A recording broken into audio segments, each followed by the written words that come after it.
and welcome to Craft with Sarah and day 13 of the Halloween Craft Countdown, unlucky for some, where I'm sharing a brand new Cricut paper craft project with a spooky theme every day for 20 days.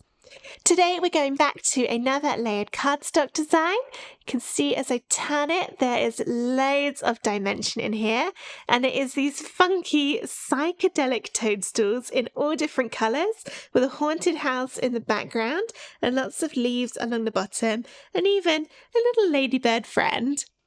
Let's find out where to get the file to make this design, and then I'll show you how to cut it and how to put it all together. Let's get started. The files for this project are free for the next 24 hours. Here's how to download them. Register a free ticket for the Halloween Craft Countdown at craftwithsarah.com/HCC24. After registering, you'll get an email which contains a link to the schedule page for the countdown. Visit the schedule page to find and download today's files. Each download is only available for free for 24 hours after it goes live. If you've missed some, check out the Instant Access Bundle at craftwithsarah.com/HCC24 bundle, which gives immediate and ongoing access to all of the files from the Halloween Craft Countdown, plus loads of extra bonus designs. The download comes in a zip folder. You will need to unzip this before uploading the SVG files into Cricut Design Space. Once you've downloaded and unzipped the folder, upload the SVG file into Cricut Design Space.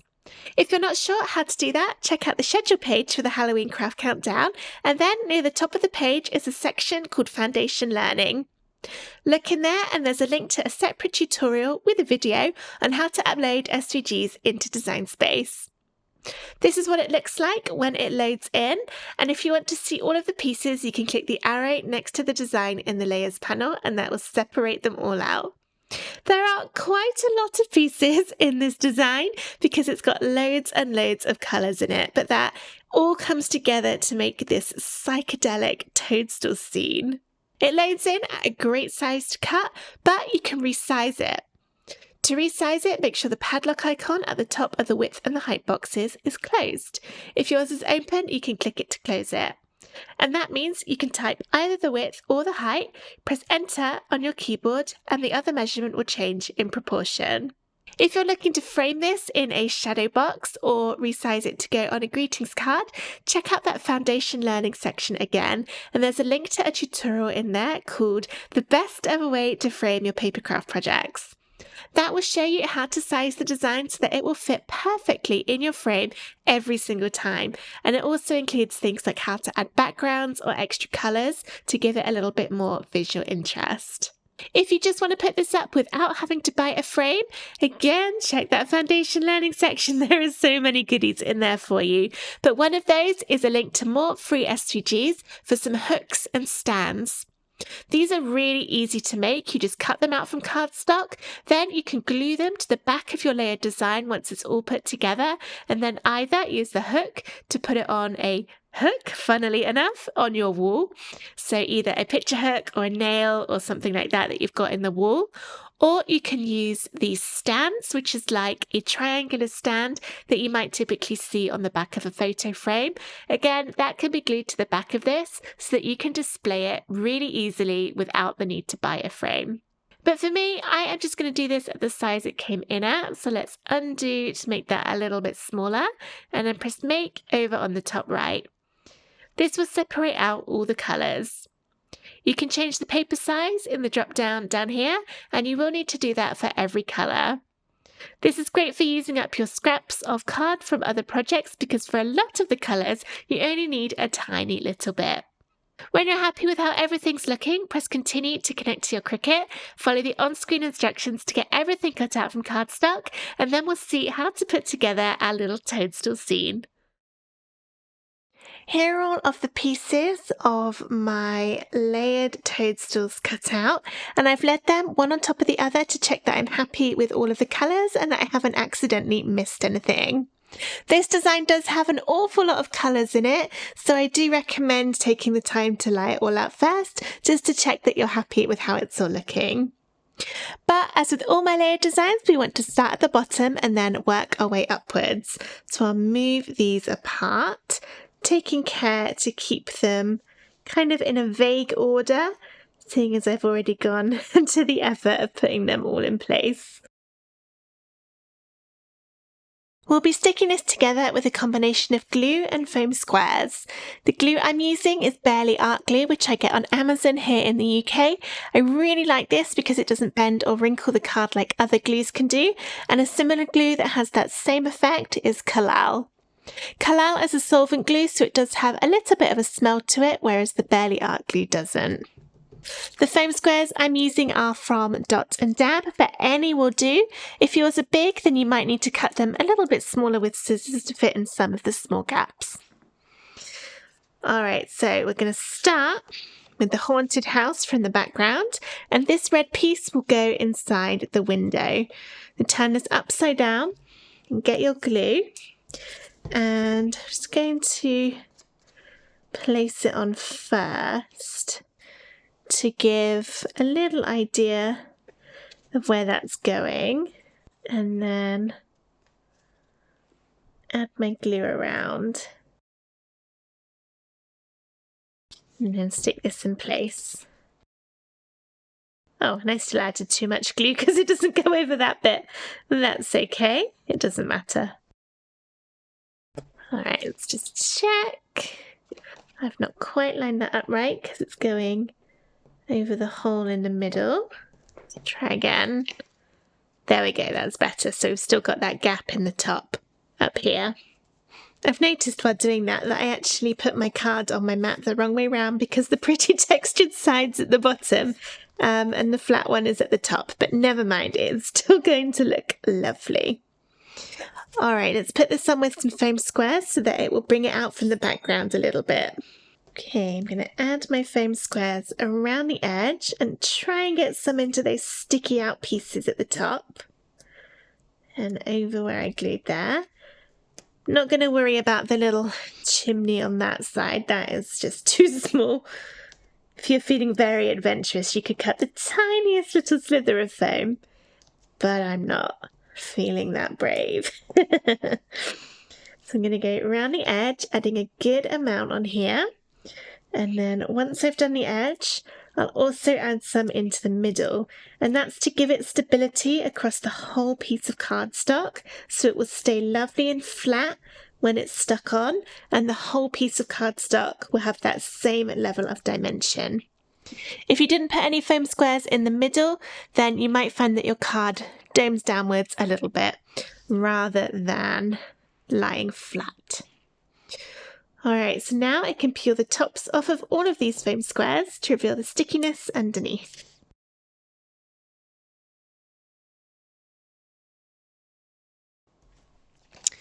Alright, bring that base back in and then line this up along the bottom, and also you can use the outline of the leaves and the toadstools to make sure it's all in place, and then gently drop it down.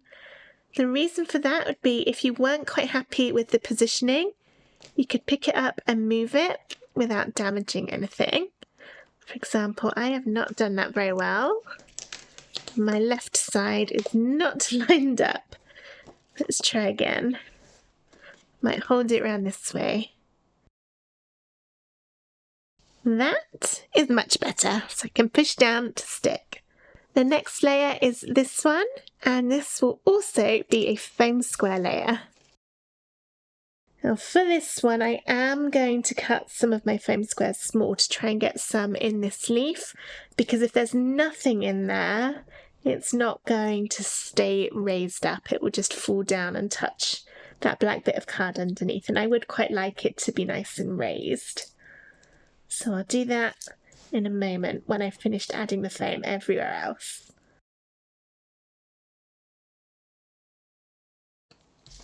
Right, so I got some scissors. I'll just go down some of those to cut them in half.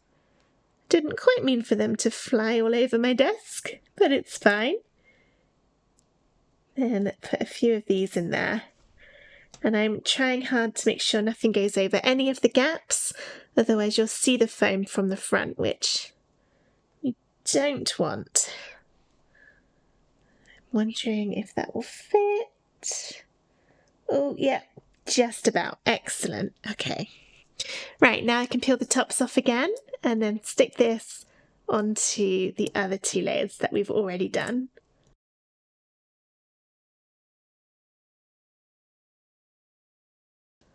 So again, I'm going to line this up gently and then drop it down. This is a little tricky because all the tall bits kind of move around a bit. I've not done an awfully good job at that. Let's try again.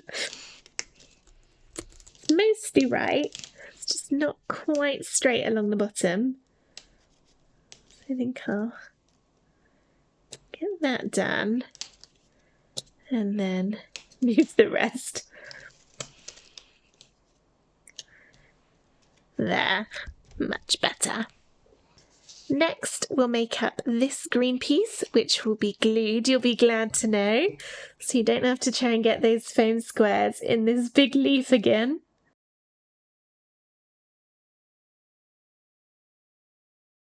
From this point, it doesn't really matter which section you work on, in which order. You could do the toadstools first, or you could do the front of the design.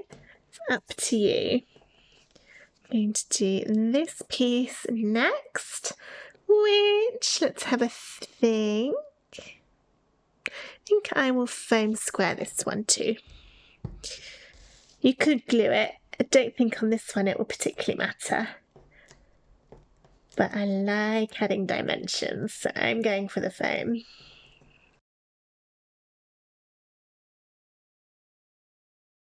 There.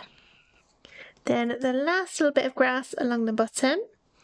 And I'm going to go for foam again.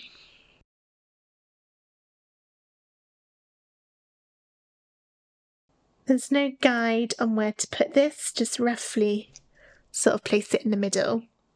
And then there's the ladybird. You can sort of see the oval where it goes. So I've added my foam square straight on there because this is small. We got the little base piece there.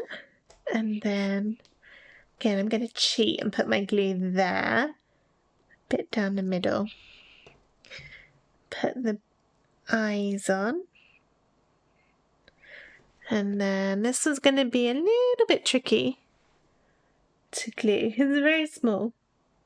Small dabs. That should be fine. You see little tiny bits of glue. Moving on to the toadstools. I'll go from left to right. But as I said earlier, does not matter. I've got the larger of the cream pieces first. This is the one that sort of goes down into those bits. What's it called? Is it called a skirt? Or does it have a fancier name than that?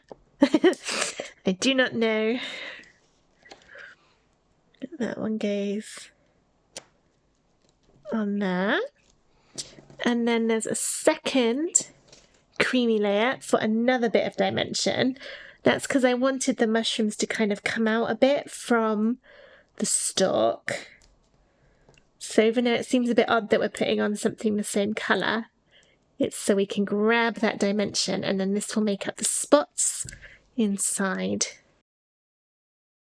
that one on there. Alright, now we've got our stripy bit, starting with the largest piece. This goes at the bottom. You can see from doing that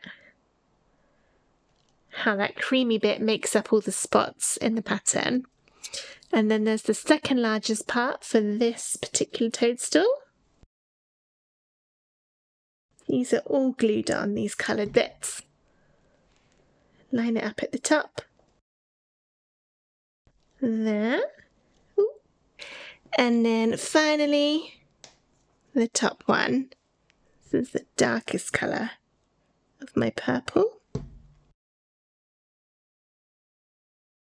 right at the top. This is so fun. I love all the colours. It's nice for using up scraps too, because you don't need a lot of these ones that make up the stripes on the toadstools.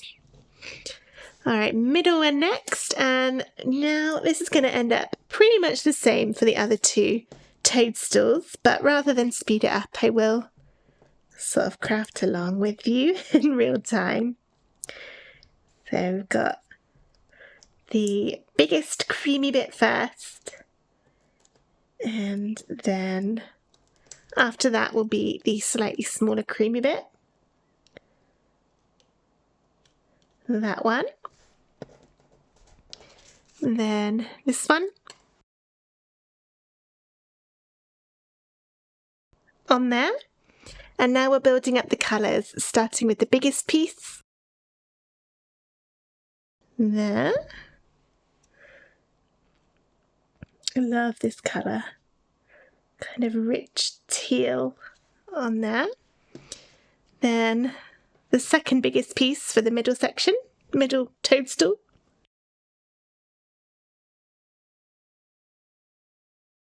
And then the very odd shaped bit for the very, very top. That one. Third one to go. Bet you can't guess what I'm going to do. Yep, foam squares for the largest cream coloured bit next.